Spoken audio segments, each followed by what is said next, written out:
Hi guys, it's me, ADVY, and I'm back to my YouTube channel. Yan guys, so I'm back. I'm so really back.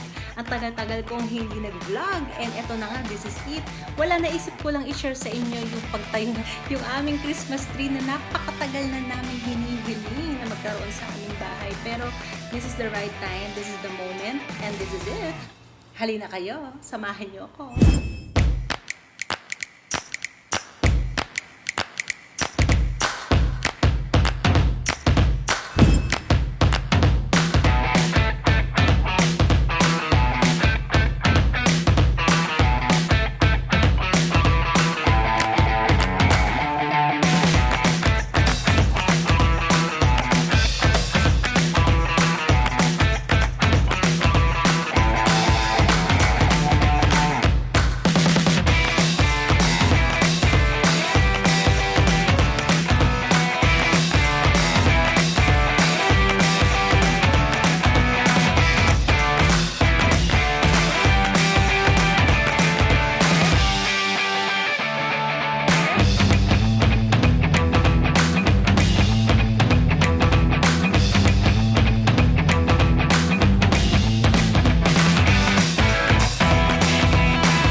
Guys, paiilawin na natin. Tingnan natin. I'm so excited.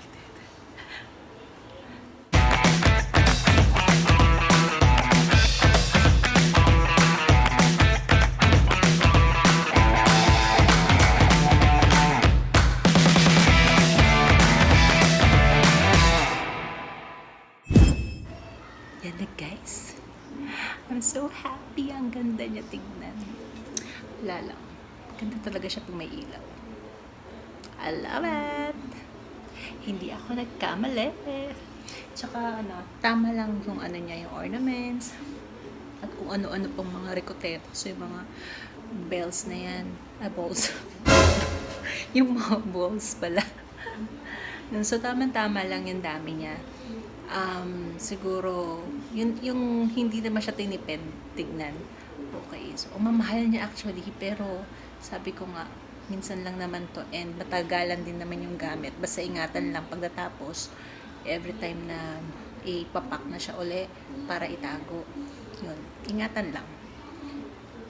Salamat sa pagsama nyo guys. I'm so happy na na-share ko to sa inyo. And ayun nga, Merry Christmas and Happy New Year. Kahit na alam nating napakaraming pagsubok na dumating sa atin.